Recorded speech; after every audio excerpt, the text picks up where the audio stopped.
Hi guys, welcome to my basement. We're going to be working with hyperboles this week. So I put a study guide up for you. Looks like this. Tells you all about what a hyperbole is. It is an extreme exaggeration. Hyperboles are found in many places in reading, but most commonly you will find them especially in a tall tale. So I'm going to read to you a tall tale out of this book. And this one is about John Henry. I'm going to quick read the introduction and then get right into the story.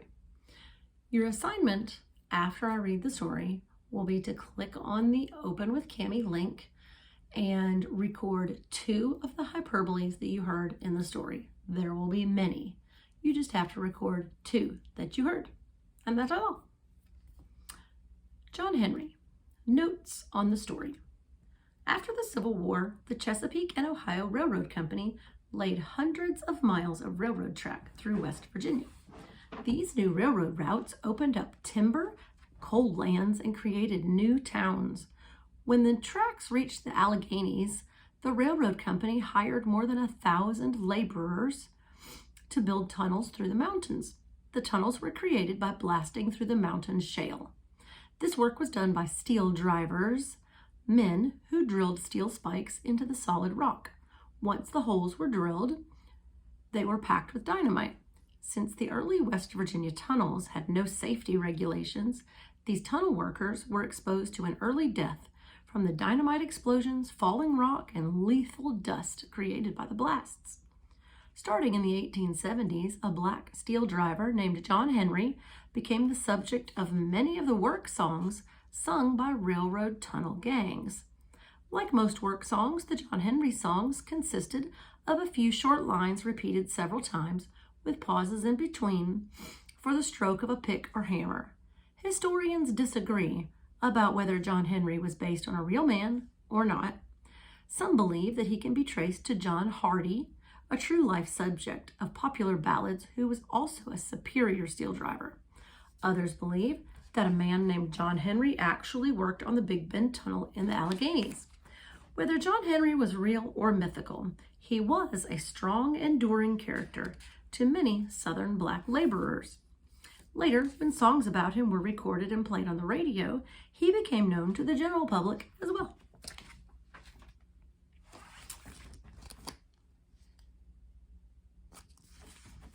The night John Henry was born, the sky was as black as coal. Thunder rolled through the heavens and the earth trembled. "This boy is special," the preacher said as folks gathered in the cabin by the river to see the new baby. In the dim lantern light, John Henry was the most powerful-looking baby folks had ever seen. His arms were as thick as stovepipes. He had great broad shoulders and strong muscles, and as folks stared at him, he opened his eyes and smiled a smile that lit up the southern night.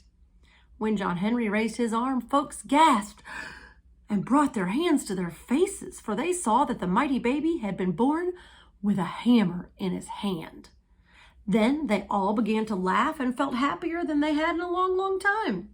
John Henry grew up fast in a world that didn't let children stay children for long.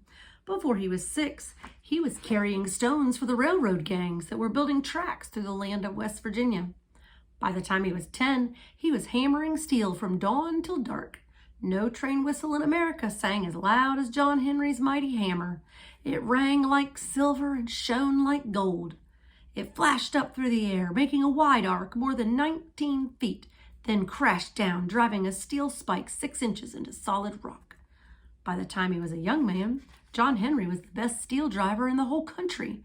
He could hammer for hours without missing a beat, so fast that his hammer moved like lightning. He had to keep a pail of water nearby to cool it down, and he wore out 2 handles a day. All the railroad bosses wanted John Henry to work for them. When the Chesapeake and Ohio started making a tunnel in the Allegheny Mountains, they asked him to lead their force of steel driving men. Soon, John Henry was whistling and singing in the early summer light as he walked to work in the mountain tunnel.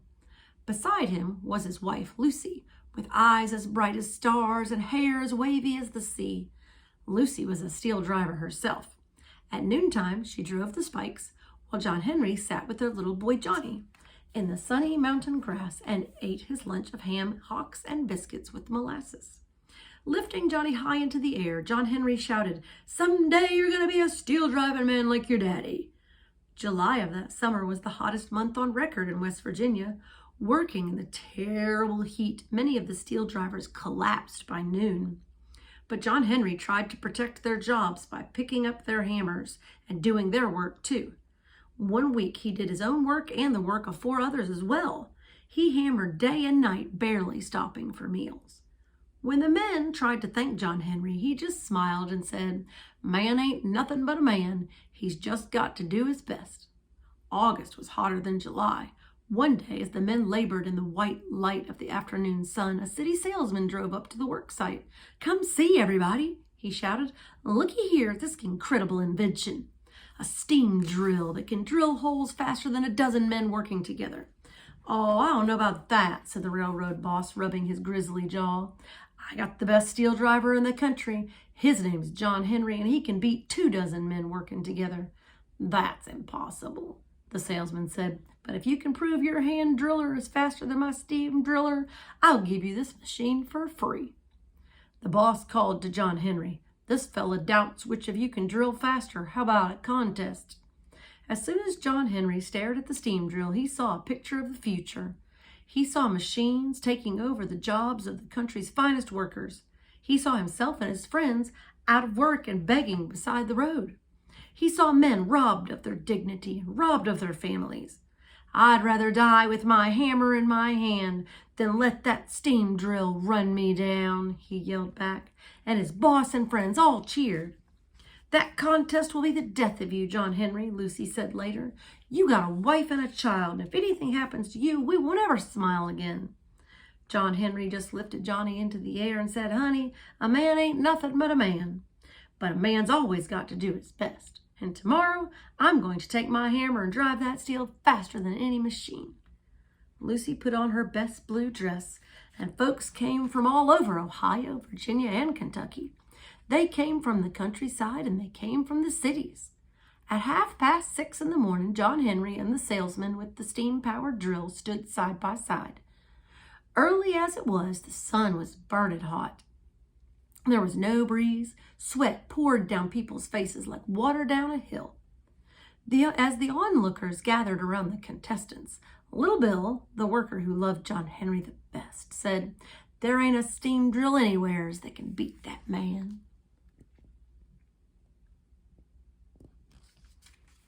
But the city folks, who had staked their hopes on the future of machines, said he won't beat that drill unless the rocks in the mountain turn to gold. "No sirree," said Jimmy, John Henry's oldest friend. "Before that drill wins, he'll make the mountain fall."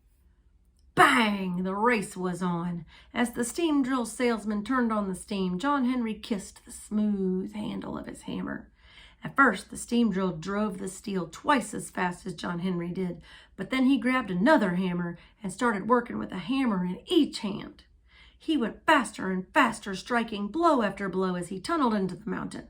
"That man's a mighty man," a city man shouted, "but he'll weaken when the hardest rock is found." "Not John Henry. Listen to that steel ring," Little Bill said. "I believe these mountains are caving in," said the city man. "No, they're not. That's his hammers you hear in the wind," Jimmy cried.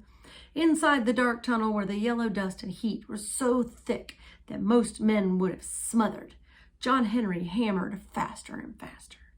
As clouds of stone dust billowed from the mouth of the tunnel, the crowd shouted and screamed. John Henry's hammers sounded like 10,000 hammers. Lucy, Little Bill, and Jimmy cheered when the steel drill was dragged out of the tunnel, sputtering and spewing. It had broken down. "Come back now, John Henry," Lucy shouted. But John Henry kept hammering faster than any man had hammered before, hammering against all the machines of the future. As his hammer glowed white hot, he tunneled deeper into the darkness, driving the steel so hard that the mighty ribs of his body began to crack, and his insides broke in two, and his great heart burst.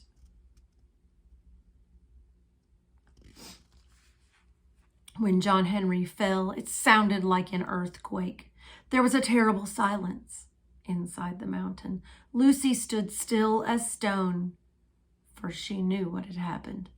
When Jimmy and Little Bill brought him out of the tunnel, John Henry's blood ran red over the ground, but his hands still clutched one of his mighty hammers. "I've beat them," he gasped. "Now I'm dying." "Don't go, John Henry," Lucy begged. "Bring me a cool drink of water, honey," he said. Then he took his last breath. Lucy fell down on her knees and sobbed. "Lord, this was a good man," she said. They carried John Henry down from the mountain. They carried him to the river and buried him in the sand near the cabin where he was born. Folks stood in the rain and flagged the westbound train headed for John Henry's grave. And word spread quickly across the land, John Henry's never coming back. Soon the steam drill and other new machines took over the work of the steel driving men. Little Bill, Jimmy, and others like them left their families and wandered north and west looking for work. As they walked the hot, dusty roads, they took the only jobs they could find. They picked cotton and dug ditches.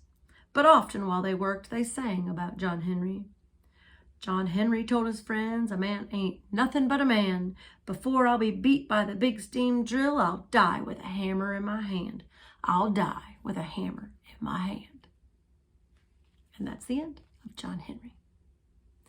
I heard all kinds of figurative language in that story. Onomatopoeia, similes, metaphors, and there was definitely a lot of hyperbole.